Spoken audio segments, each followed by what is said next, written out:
Hello. So, I just want to tell you, so I don't remember when it happened. I think it was a couple days ago.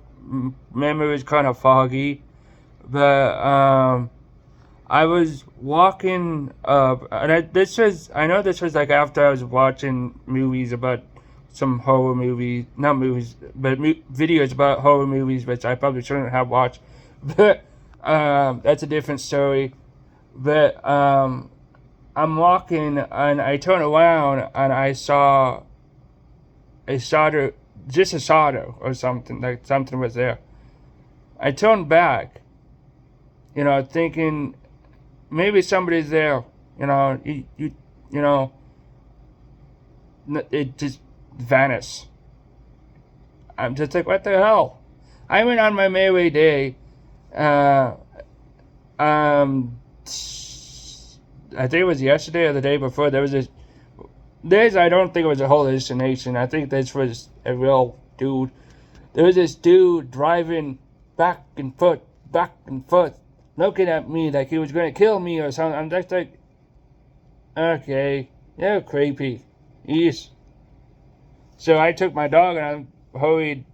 I went toing in my apartment where I felt 100% safe. And that's where I have been for the past couple of days. Because I just, yeah. I think there's a possibility that I probably need to go to sleep. Which I have been going to sleep, but yeah, I need to take my meds because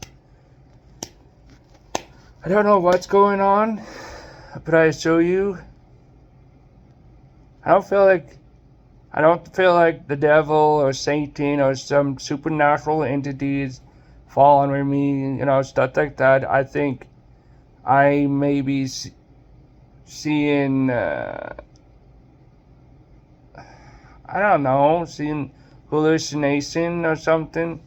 But I know for a fact that dude in the car was real because, everyone saw him, But the shadowy thing that I thought was another person, and then I looked back, I was just there.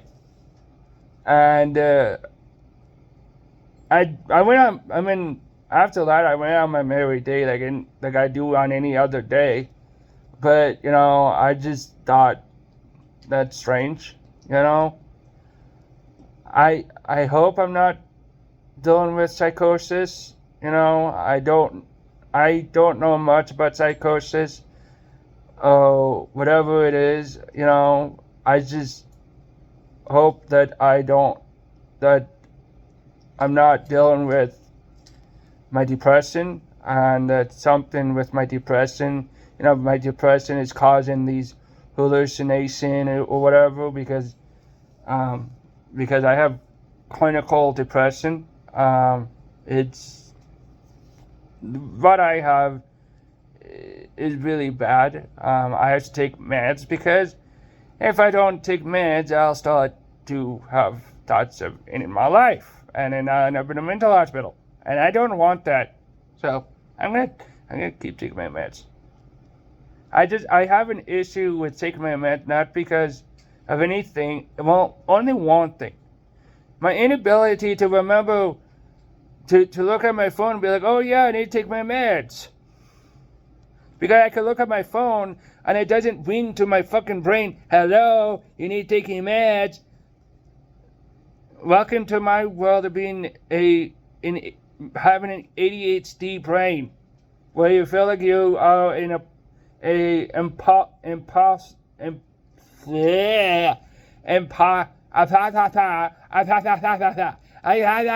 I can't speak. Imposter syndrome. That's how I feel. I feel like I'm dealing with imposter syndrome because my brain is do one thing and then I do another thing and it's like a jumbled mess. Neither part of my mind is trying to work together. I just feel like my brain and my mind, so my brain and my mind is doing two completely different things. Like I'm just out of sync whack or something. And I don't know if, and I think that's part of my ADHD, but I don't know if that's because I haven't taken my meds like I'm supposed to. I'm sorry. I don't mean to. I can't help it sometimes. I can't help it because I look at my phone and it'll say time, but it'll say, oh, it's time to take meds, but my brain doesn't register. I could look at it as much as I want, but it's not if my brain doesn't think, hey, it's time to take my meds, I'm not gonna take my meds. If that makes any sense.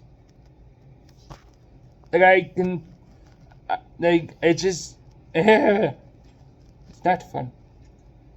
And no, nobody locked me in here because I'm mentally ill. And let's be honest, everyone is somewhat mentally ill to an extent, but I am mentally ill to an extent. I have depression, I have anxiety, I have anger issues. I have ADHD, which is not really a mental issue, more of a neurological issue because it had to do with my brain. But my point is that I have a whole shitload of issues, and it's just not fun at all. But I hope, maybe I have something else. I don't know, but what I do know is I don't like seeing hallucination. I'm walking by and I'll see a random person looking at, not random person looking at me. No, I saw a shadow. It was just a shadow in the shape of a human. When you walk by, you'll see a human shadow when there's somebody walking, in the light, and it's the shape of a human. That's what I saw on the wall. And it was like a full 3D shape of it on the wall. That wasn't 2D like your typical shadow. It was like this was a being or something, and I'm just like, and I look this way, I look back, and it's not there. I'm just like, oh, that's great. I'm hallucinating. Yay! No.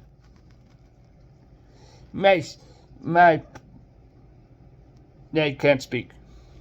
I literally cannot speak. My handy dandy baby pig will protect me. I highly doubt it. I highly doubt my dog will protect me anyway. The only thing my dog will do is go to someone. That's just all they would do. So I don't think my dog will ever really protect me well. It's kind of the downside of teaching my dog not to bark and not to be aggressive,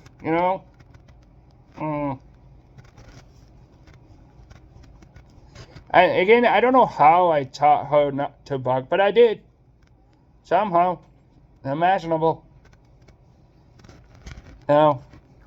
Imagine what I can do. But no, I'm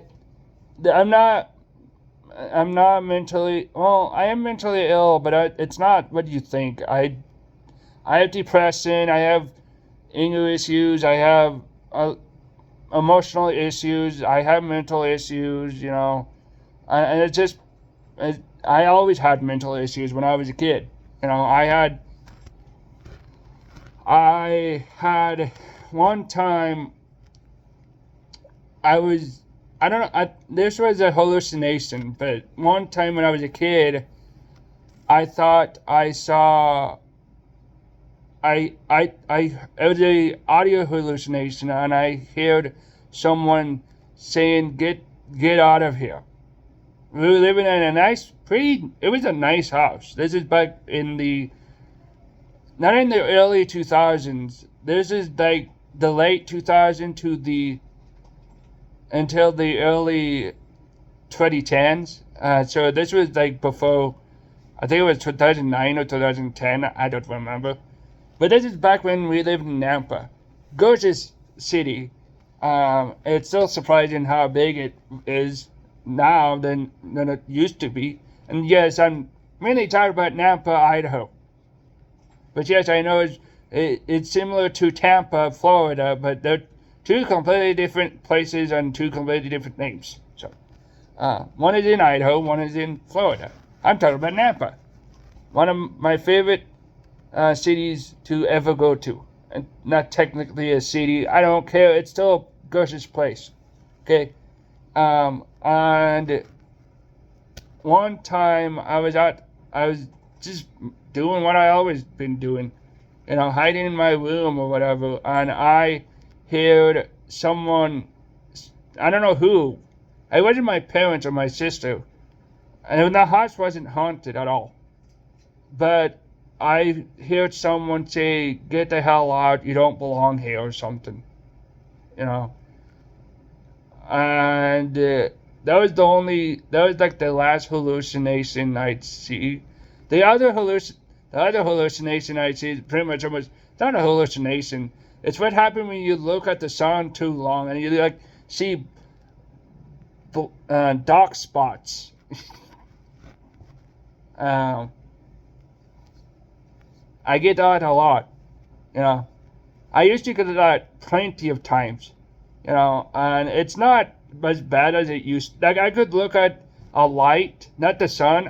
My eyes were so sensitive as a kid that if I looked at a light, I'd see dark spots, just bloop bloop bloop bloop, just looking straight up the light. They make perfect sense. Which may be one of the reasons why I'm sensitive to the light.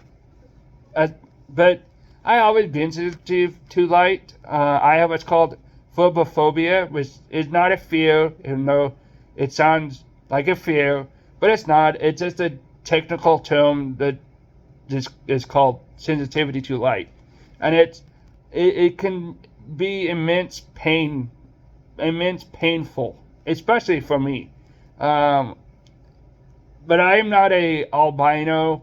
I'm close to albino, but I'm not like albino. Though I am white, I'll tell you how much, I am white. I mean, the only tan I get is famo tan. Other than that, I get sunburn, I got sunburn on my feet, got sunburn on my hands, got sunburn on my forehead, my face, my legs, my arms, pretty much anything you could think of that isn't covered with clothes, I got sunburnt. So, yeah, not fun. And no, I have never got sunburned in my ding-a-long-a-long area, which I hope never happen. That would be bloody painful. That would have to be the most excruciating, painful thing you ever have to do. Yeesh. But, I got second-degree burn one time. When I was a kid, just messing around, playing the pool of my aunt's place. This is like all the way back in the late 2000s when I traveled. This was during summer vacation, and this has been, the economy was actually great. This is not during Trump. This is before Trump. This was doing the whole, the Iraq, Afghanistan, crappy war nonsense from, I love the Bush dynasty presidencies. Wow. Regardless, we went. I decided to go swimming, and I didn't put any sunblock on me because I thought, they did whatever. Yeah, in a couple of minutes, from here down, I had blisters. And these weren't like blisters that you get when you work your feet too much and your feet will, have blisters. This isn't just when you monkey bar, you'll get blisters or whatever from sweat. This is sunburnt blister. This is the most painful blister you could ever get. It's so effing painful. And I hope I never get a 3rd-degree sunburn. That would not be fun. But 2nd-degree sunburn was not fun. My cousin Noah I think he got a 2nd-degree sunburn on his lip. And he went back to his mom place, his family place. I kind of felt sorry. And that was a few times later on, but I got sunburnt from here. And I was just playing in the pool because, it was a great time, Just a great time in the pool with cold, nice water, swimming, in the empty void. I got out, and I noticed I got sunburnt because it hurted like hell. The sunburnt is a unique pain that will always feel the same to me. It's painful. You feel like you can't really move your arm that well, But oh boy, my mom was not too happy about it at all.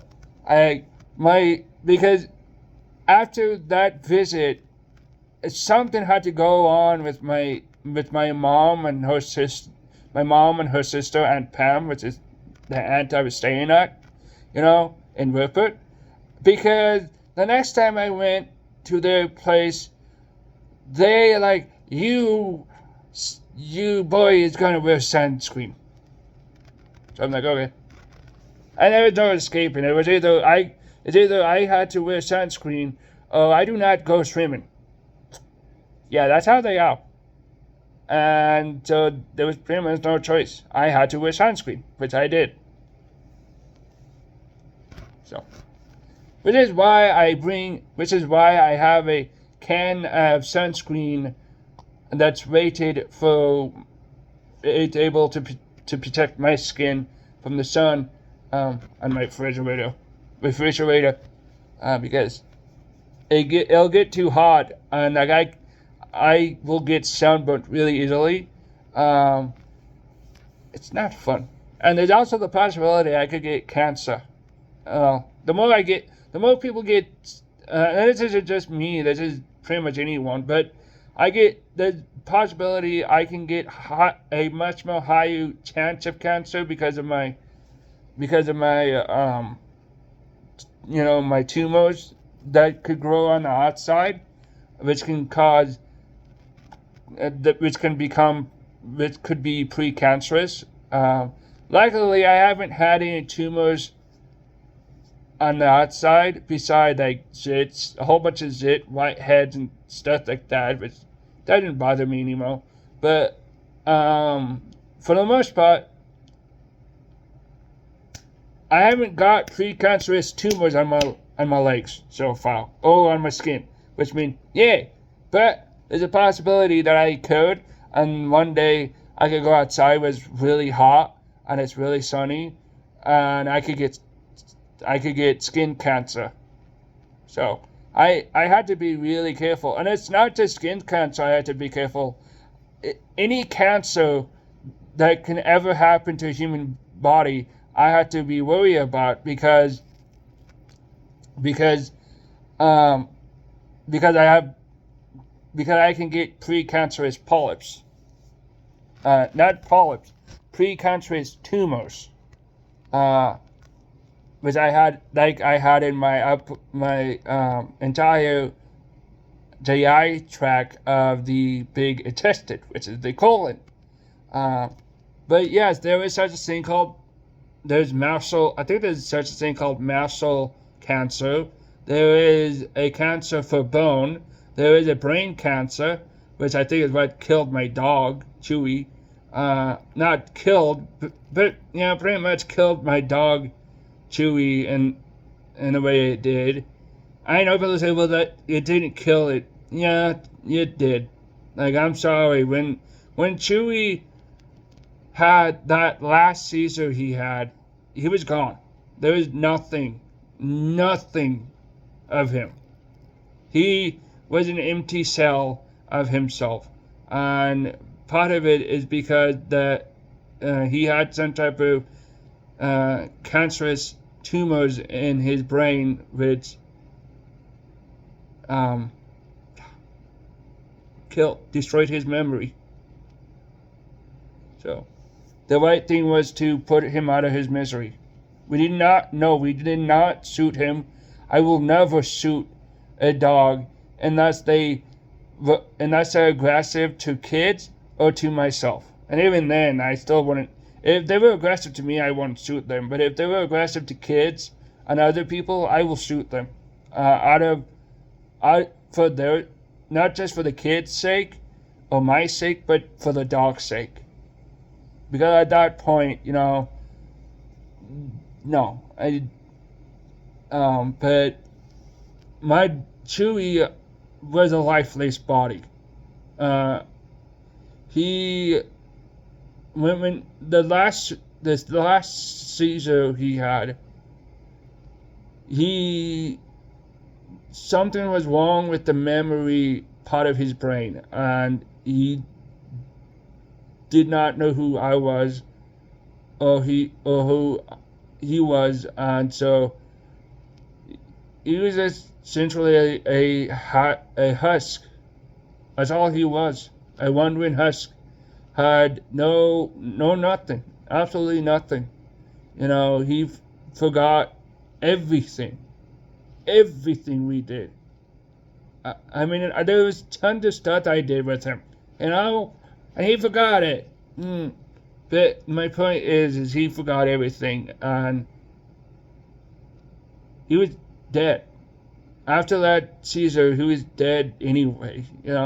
Yes, his body was alive, but his soul was not. What made him him was not at all. And I made the right decision.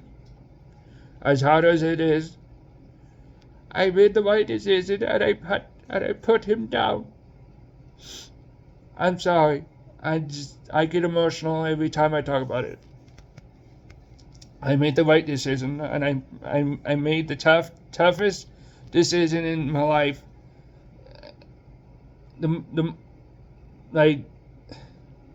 Putting a dog, not just a dog. Putting Chewy down was like putting something of you, just killing it. That's what it felt like.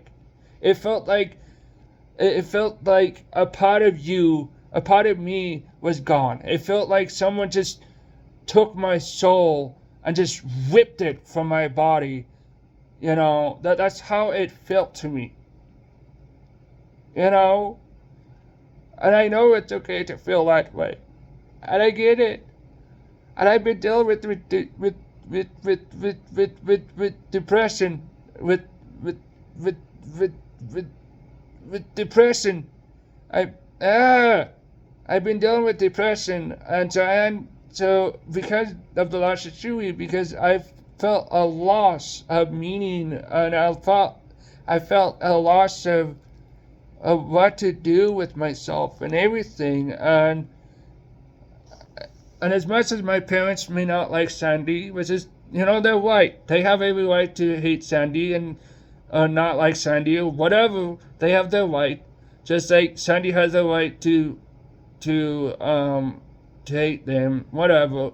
And I probably should stop lying to Sandy. It's a big issue, but I don't like lying. I really do. But I admit it. I do lie. I've been lying to her, and I am. If Sandy, if you're watching this, I lied to you multiple times. But there is some truth to the fact that I do feel like my parents sometimes don't really understand me, and they never change. So there's some truth to it, but I lied mainly because I was angry. It was an impulse, a bad impulse I have.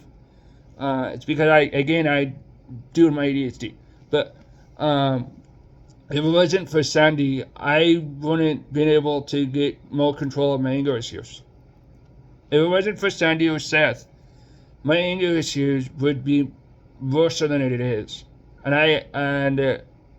There's some extent I probably should have listened to Sandy, but at the same time, our relationship wasn't great. Okay, the relationship was built on lies. It was built on manipulation, mainly because I was being manipulated, and she was being manipulated by me, which I was being manipulated by her, and it was just an infinite cycle. And that wasn't really my fault. Part of it is my fault. Yes, I admit it. It was my fault. But another thing you have to understand is I don't think before I do when I'm angry. When I get really angry, I do before I think. It's a horrible thing to do, but that's how I always done it. And so with Sandy, I just I went along with how I felt at that time, which I hated my parents, which is not true at all. I love my parents. I love them to death. I tend to get easily manipulated when I am angry. I don't know why, but I do get manipulated much more easily with my emotion than I am not. And it irritates the hell out of me. And that's why I try to stay as far away as manipulators and liars because I don't want to be manipulated. Not saying that Sandy is a bad person. Sandy is a great person, okay? There's nothing wrong with her. And there may be a few things wrong with her mentally or whatever, but so what? Everyone has some issues mentally or not,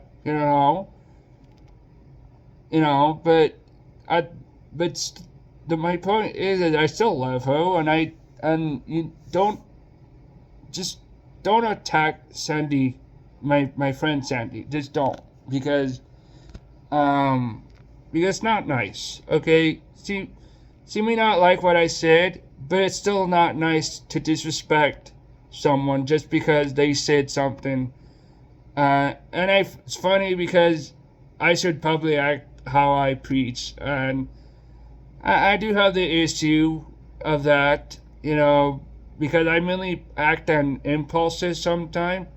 I mean, sometimes I go shopping, I'm supposed to save my money, I go, ooh, shiny, so I can't help it sometimes. But my point, I don't know what my point is. I'm just talking about mumbling crap. My point is I don't know what I'm talking about. Bye.